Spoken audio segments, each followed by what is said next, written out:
public sector presence will be there, and bare minimum presence is what we have said.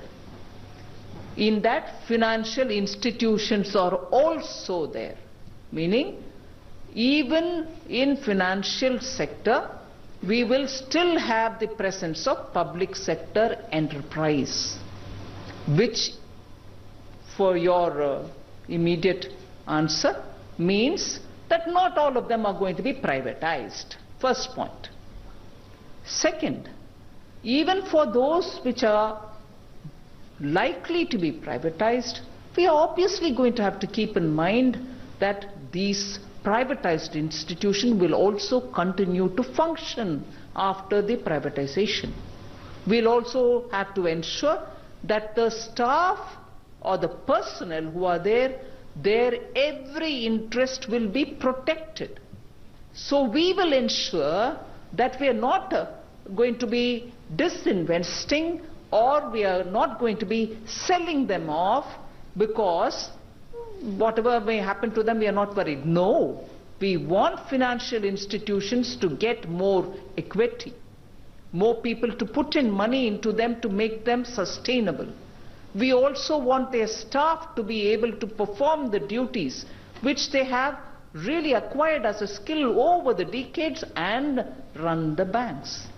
So, very quickly, if you kindly have a look at the public sector enterprise policy which we have come out with and identified those core sectors in which the presence of public sector enterprises will still continue, even financial sector is in it. So, to immediately, quickly conclude saying, oh, every bank is going to be sold off, is not right.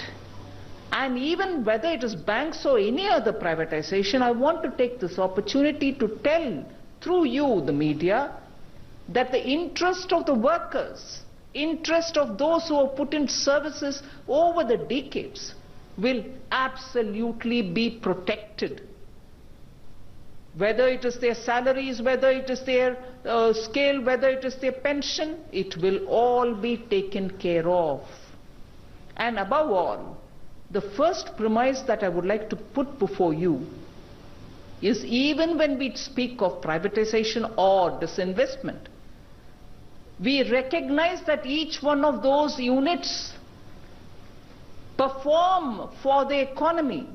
So if there is a coal unit or a thermal unit or a hydro unit or a steel unit, the intention is, if there are people who would run it, putting more money in them, we still need those power which it produces, still need the coal which comes out of it, still need the steel which comes out of it, still need the banks to reach out to the people.